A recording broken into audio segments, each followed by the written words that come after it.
ஆண்டவராகிய இயேசு கிறிஸ்துவின் நாமத்தினாலே வேளையிலே வீடியோ மூலமாக பார்க்கிற யாவரையும் வாழ்த்துகிறேன், ஆசீர்வதிக்கிறேன். கர்த்தர் தாமே உங்கள் யாவரையும் ஆசீர்வதிப்பாராக.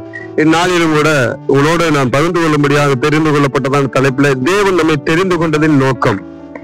வேத வசனத்துல அநேக இடங்கள்ல சில மனிதனை கர்த்தர் தெரிந்திருக்கிறார், நம்மையும் கர்த்தர் நினைச்சிருக்காங்க, தெரிந்தெடுத்திருக்கிறார். அதுல சில காரியங்கள் நான் வேதத்தின் மூலமாக உங்களோடு பகிர்ந்து கொள்ள நான் விரும்புகிறேன்.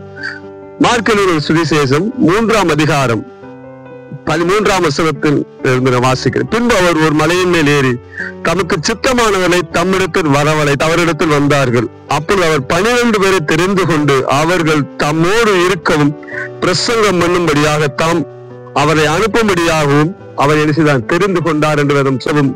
தேவனாய் கர்த்தர் பூமியில இயேசு கிறிஸ்து பூமியில வெளிப்பட்ட நாளிலே அவர் 12 பேரை தேவன் தெரிந்து கொண்டார். எதற்கென்று? தம்மோடு இருக்கவும் தாம் சித்தத்தின்படி அவர் முன்குறித்த திட்டத்தின்படி இந்த பூமியை தமது கிரியில் நடப்பிக்கும்படி தமது அதிகாரங்களை அவர்கள் கரங்களில் கொடுத்து அந்த அதிகாரத்தின்படி செயல்படுத்தும்படியாக ஆண்டவராகிய இயேசு கிறிஸ்து இவர்களை தெரிந்து கொண்டார். அதே போல நம்மையும் கர்த்தர் என்ன செய்தார்? தெரிந்து கொண்டார். என்ன நோக்கத்திற்காக தெரிந்து கொண்டார் என்றார், ஆதியிலே தேவன் என்ன செய்தார்? ஒவ்வொருத்தரையும் அழைத்ததின் நோக்கம், தெரிந்து கொண்டதின் நோக்கம் ஒன்று இருக்கிறது. இயேசு கிறிஸ்து உங்களையும் என்னையும் தெரிந்து கொண்டதின் நோக்கம் உன்னதத்தில் அவரோடு அமர்ந்து இருக்கும்படியாக அந்த பரலோகத்தின் தரிசனத்தை, அந்த பரலோகத்தை நோக்கி இருக்கிறதான வாஞ்சை கர்த்தர் நம்ம என்ன செய்ய அதிகமாக கொடுக்க. நான் உன்னோடு இருக்க வேண்டும், உலகத்து முடிவிருந்த பூமியில நான் உன்னோடு இருப்பேன், உலகத்துக்கு பின்பதாக மரித்த பின்பதாக நீங்கள் என்னோடு இருக்கும்படியாக நான் உங்களை என்ன செய்தேன்?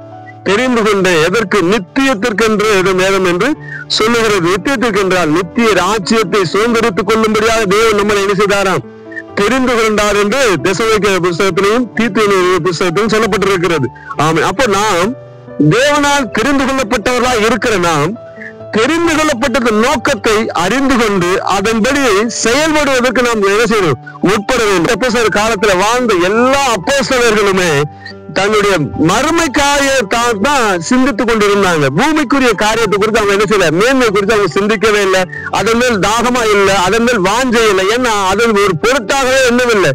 அப்போஸ்தலர் பேதுரு பொருட்களையும் பணங்களை என்ன செய்யக்குள்ள அவன் காலடியில வந்து போட்ட பொழுது அதன் மேல் அவன் நோக்கம் கொள்ளாமல் இருந்தான். அல்லேலூயா. வேதத்தை அப்போஸ்தலர்களுடைய நாம் வாசிக்க முடியும். அவருடைய பாதங்களை வைத்தார் என்று வேதம் சொல்லி. ஆனால் பேதுரு இயேசு கிறிஸ்துவை முகமுகமாய் தரிசித்து தேவனுடைய ராஜ்யத்துக்கு அடுத்தவைகள் அவரோடு கூட இருந்து பெற்றுக்கொண்டபடினால அதன் மேல அவன் என்ன செய்ய வாஞ்சியா இருந்தான். அல்லேலூயா. அப்ப நமக்கு கொடுக்கப்பட்டதான நம்மை கர்த்தர் தெரிந்து கொண்டதின் நோக்கம் அவரோடு அமர்ந்திருக்க, அவருடைய பூமியிலே அவருடைய சித்தத்தை செய்து முடிக்கும்படியாக. அவருடைய நோக்கம் என்ன செய்யணும்? இந்த பூமியிலே தேவனுடைய ராஜ்யத்தை கட்டும்படியாக தேவன் 12 பேரை தெரிந்து கொண்டார். எதற்கென்று? அவருடைய சுவிசேஷத்தின் வார்த்தை அறிவிக்கும்படியாக. அதன் மூலமா தேவனுடைய ராஜ்யம் பூமியிலே ஸ்தாபிக்கப்படும்படியாக கர்த்தர் உங்களை என்ன செய்தாரா? தேவன் தெரிந்து கொண்டார். நாம் கேட்ட வார்த்தைகளுக்காக நம்மை அர்ப்பணித்து ஒப்புக் கொடுத்து நாம் யாரும் ஜெபம் பண்ணுவோம். கிருபையில நல்ல தகப்பனே, நாளிலும் கூட நீர் எங்களை தெரிந்து கொண்டதின் நோக்கத்தை இந்நாளில் இந்த வேத வசனத்தின்படி நாங்கள் அறிந்து கொண்டோம். அதன்படி நடந்து தேவனுடைய ராஜ்யத்துக்கு பங்குள்ளவர்களாக எங்களை ஆண்டவர் நியமித்தீரே, அதற்காக நன்றி. அதில் நாங்கள் பிரவேசிக்க எங்களுக்கு கிருபை தாங்க, வாழ கிருபை தாங்க. கேட்ட ஒவ்வொரு பிள்ளையும் ஆசீர்வதிக்கிறேன் ஆண்டவரே. பொறுப்படுத்திக் கொள்ளுங்க இயேசுவின் நாமத்தில் பிதாவே. ஆமென், ஆமென். God bless you.